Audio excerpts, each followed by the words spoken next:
Salam, selamat pagi Bapak Ibu Saudara yang kekasih.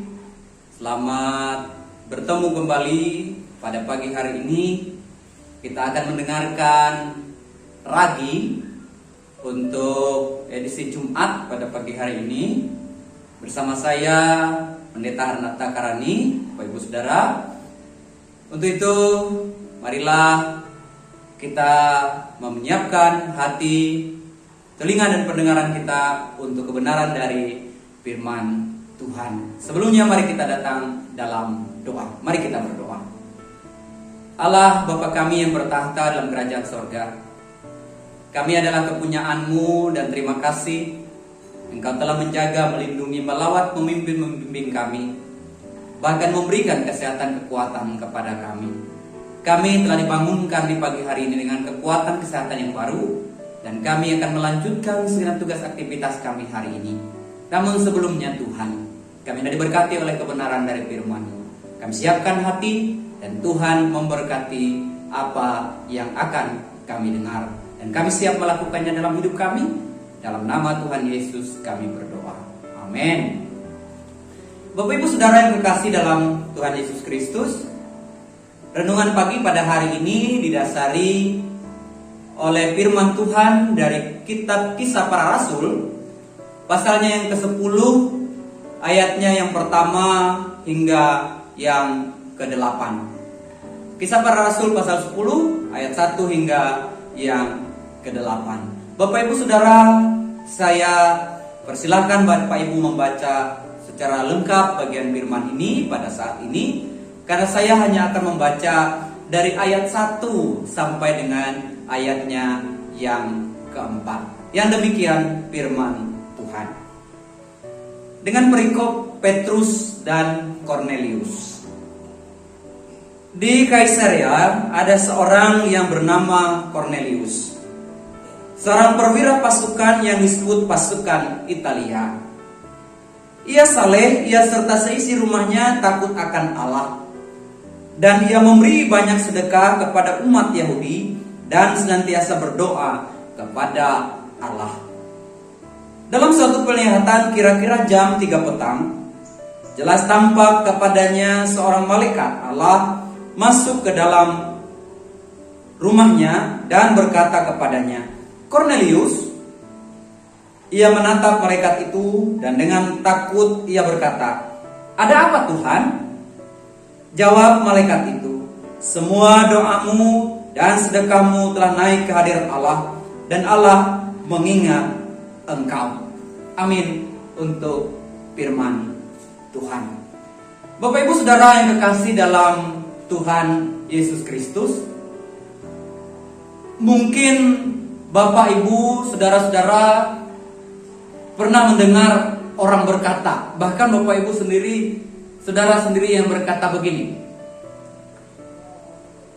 "Rumah saya ada setannya. Rumah saya ada setannya."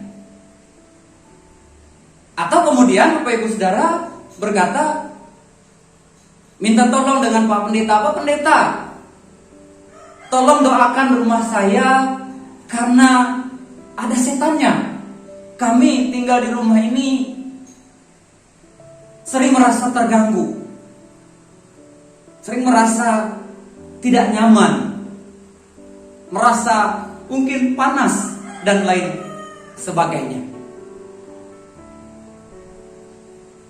Bapak Ibu Saudara, mungkin juga kita tidak pernah berkata begini, ya. Bagi saya belum pernah dengar orang berkata, "Puji Tuhan, rumah saya ada malaikat, ada Tuhan yang tinggal dan hadir di rumah saya." Mungkin jarang Bapak Ibu berkata yang demikian. Ada Tuhan, ada malaikat Tuhan bersama dengan kita tinggal di rumah kita. Padahal sebenarnya, atau yang seharusnya terjadi adalah di rumah kita, di rumah saya ada malaikat Tuhan, bahkan ada Tuhan yang hadir di rumah tangga kita.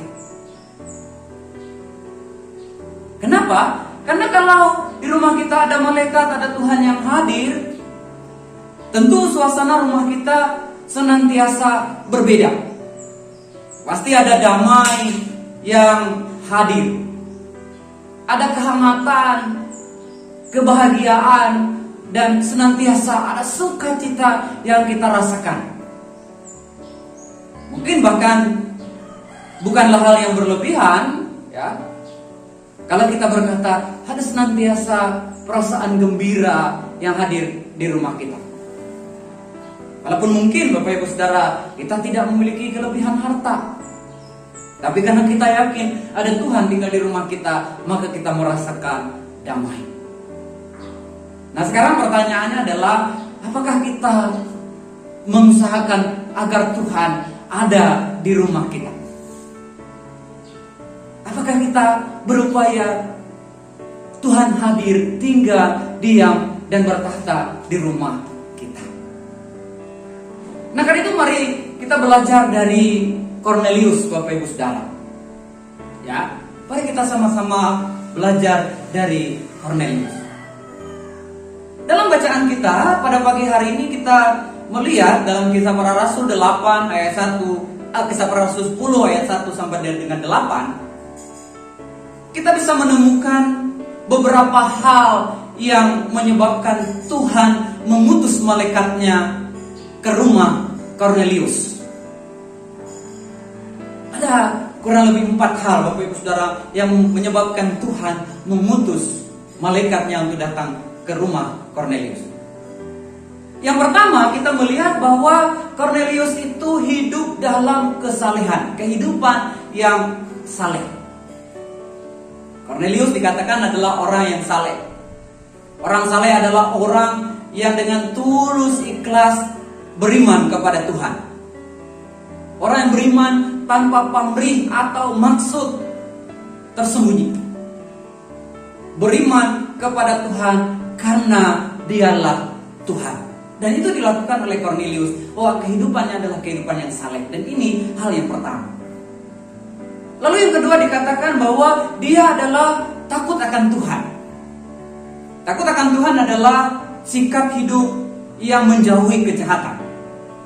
Menjauhi kejahatan dalam segala segi kehidupan, baik di keluarga, di masyarakat, di perkataan, bahkan tingkah laku, dan juga hal-hal yang lain. Selalu takut akan Tuhan. Dan kedua, ini telah dilakukan oleh Kornelius. Lalu yang ketiga dikatakan, ia senantiasa berdoa kepada Allah. Artinya, Kornelius selalu berkata-kata kepada Allah, selalu menyembah Allah. Hidup dalam persekutuan dengan Allah senantiasa, selalu berbicara dekat dengan Allah. Lalu hal yang keempat, ia selalu murah hati. Ia selalu berbuat baik terhadap siapa saja tanpa memandang kepada siapa pemberian itu diberikan. Dikatakan dalam ayat kita kepada orang-orang Yahudi. Padahal dia bukan orang Yahudi, Bapak Ibu Saudara. Dan ini dikatakan menjadi dupa yang berbau harum yang naik ke hadirat Allah, yang mengakibatkan ia berkenan di hadapan Allah. Nah, karena itu 4 hal inilah yang telah dilakukan oleh Kornelius, maka Tuhan mengutus malaikatnya datang ke rumah Kornelius. Dan Kornelius berkenan di hadirat Tuhan. Bahkan Tuhan mengutus Petrus untuk hadir di rumahnya, untuk menyatakan bahwa Allah hadir bagi mereka, bagi Kornelius dan keluarganya. Bahkan dalam ayat 44 kita melihat ia diurapi oleh kuasa Roh Kudus. Nah, Bapak Ibu Saudara yang kekasih dan jemaat saudara-saudari yang dikasih dalam Tuhan, sebenarnya keempat hal tersebut di atas juga bisa kita lakukan, dan pastilah Tuhan pun ada di dalam rumah kita. Kalau kita bisa mencontohi Kornelius, melakukan 4 hal tadi, maka Tuhan ada di dalam rumah tangga kita. Nah, karena itu mari kita dalam hidup ini senantiasa hidup dengan benar di hadapan Tuhan. takut akan Tuhan, senantiasa berdoa kepada Tuhan, dan juga murah hati. Bahkan saudara, kalau kita membaca dalam kitab Mazmur, ya, Mazmur pasalnya yang ke-34, Mazmur 34 ayatnya yang ke-8 dikatakan begini. Mazmur 34 ayat 8. Malaikat Tuhan berkemah di sekeliling orang-orang yang takut akan Dia, lalu meluputkan mereka. Maka itu dari bagian firman Tuhan pada pagi hari ini, jadikanlah sebuah keyakinan bagi kita bahwa dibutuhkan oleh kita untuk Tuhan itu hadir dalam hidup kita. Tuhan hadir dalam rumah tangga kita, menghadirkan Tuhan di dalam kehidupan kita,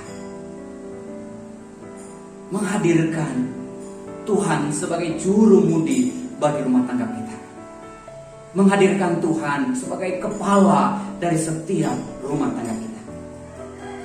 Undanglah Tuhan senantiasa, takutlah akan Tuhan, hiduplah dalam kemurah hatian, berdoalah senantiasa kepada Tuhan. Amin. Untuk renungan pagi pada pagi hari ini, biarlah kita menjadi pelaku-pelaku firman Tuhan. Tuhan memberkati. Mari kita datang dalam doa, Bapak Ibu Saudara. Mari kita berdoa. Tuhan Allah Bapa kami, Yesus Kristus, Anak-Mu telah berfirman. Berbahagialah setiap orang yang mendengarkan firman serta melakukannya dalam kehidupannya tiap hari. Dan di pagi hari ini kami telah mendengarkan sebagian dari firman-Mu Bapa. Biarlah kami dapat mewujudkannya dalam kehidupan kami. Kami memohon Tuhan selalu hadir dalam kehidupan kami. Kami mengundang Tuhan untuk senantiasa memelihara kami. Tuhan, oleh sebab itu kami mohon, di pagi ini sebelum kami melangkah, kami berdoa di hadapan Tuhan, memohon kuasa kasih dan campur tangan-Mu, agar Tuhan dengan tangan yang penuh kasih itu selalu menuntun membimbing kami, selalu menjaga memelihara kami, memberikan kesehatan kekuatan kepada kami, memberikan semangat dan daya juang bagi kami untuk senantiasa hidup di dalam rancangan Tuhan. Bapa di surga, pimpin kami hari ini dalam bekerja, pimpin kami dan hari ini dalam berusaha, pimpin kami hari ini dalam beraktivitas, pimpin kami hari ini dalam melaksanakan berbagai-bagai kegiatan. Bahkan pimpin kami dalam keluarga rumah tangga kami. Berkati kami sebagai orang tua, berkati anak-anak kami, berkati kami sebagai kakek nenek, berkati orang-orang yang kami kasihi di dalam kehidupan ini. Biarlah Engkau selalu hadir menuntun kami, sehingga kami menjadi anak-anak Tuhan dimanapun berada. Mari juga Tuhan hadir memberikan kesehatan, pemulihan, kesembuhan bagi jemaat kami yang mungkin sakit pada saat ini, baik oleh karena sakit biasa maupun oleh karena paparan virus COVID-19 varian Omikron ya Tuhan. Mereka mungkin sedang dirawat di rumah sakit, mereka sedang melaksanakan isolasi mandiri. Tuhan memberikan kesehatan, kekuatan. Mereka tetap diberkati oleh Tuhan melalui makanan, minuman, bahkan obat-obatan yang dipakai dan disatukan dalam tubuh mereka mendatangkan kepulihan. Bapa di sorga, berkati juga kami yang bergumul di dalam kehidupan kami. Ada masalah-masalah yang kami hadapi, baik masalah keluarga, masalah rumah tangga, masalah anak, masalah suami istri yang kami hadapi. Bahkan kami juga menghadapi tantangan-tantangan dari luar. Bila Tuhan, Engkau hadir memberikan pemulihan dari setiap persoalan dan pergumulan kami. Berkati kami dalam menjalankan aktivitas ya Tuhan, apapun profesi kami, baik petani, peladang, pedagang, pegawai swasta maupun pemerintah. Tuhan memberkati setiap kami, sehingga hari ini kami boleh jalani lalui dengan baik. Bapa di surga, kami juga mohon berkati gereja kami, berkati di mana kami bersekutu dan berhimpun, berkati pelayanan yang sedang kami lakukan, berkati kami sebagai pendukung-pendukung pelayanan, agar senantiasa kami dapat melaksanakan tugas dengan baik. Berkati juga hamba-hamba-Mu, vikaris, pendeta, penetua, diakon, dalam setiap tugas tanggung jawab yang kami lakukan. Biarlah apa yang kami lakukan semuanya berkenan di hadapan Tuhan. Berkati pertumbuhan perkembangan resort dan jemaat kami, secara khusus resort jemaat yang ada di kawasan Banjarbaru ini Tuhan. Bila Tuhan berkati pimpin setiap pelayanan yang kami lakukan. Kami serahkan kemudian ya Tuhan bangsa negara kami, pemerintah kami, tingkat pusat ke daerah pelosok-pelosok desa, Kota Madia Banjarbaru yang sekarang ini sudah menjadi Provinsi Kalimantan Selatan. Kami berdoa ya Tuhan buat pemimpin kami. Biarlah senantiasa mereka dapat menjalankan tugas-tugas kepemimpinan dengan penuh tanggung jawab. Sehingga kemajuan suku kami rasakan di tengah-tengah kehidupan masyarakat kami di Kalimantan Selatan ini. Berkati Wali Kota Banjarbaru dan seluruh jajaran pemerintahan Banjarbaru. Biarlah senantiasa mereka dapat melaksanakan tugas tanggung jawab hanya dalam pemeliharaan Tuhan yang Maha Kuasa. Kami serahkan orang-orang yang berkekurangan, yang menderita orang pada saat pagi hari ini ya Tuhan, diperhadapkan dengan meja-meja kosong. Tuhan hadir bagi mereka dan Tuhan mampukan kami untuk melawat mereka jika kami diperhadapkan dengan mereka. Terima kasih Bapa di sorga. Inilah seruan kami di pagi hari ini yang tentu jauh daripada sempurna. Hanya Tuhan yang sempurna. Oleh sebab itu setiap pinta dan pohon kami hanya kami mau pertaruhkan dan alaskan yang dalam nama Putra Tunggal-Mu, Tuhan Yesus Kristus yang penuh kasih. Kami mengucap syukur, terpuji langkah Tuhan. Haleluya. Amin. Selamat pagi. Salam.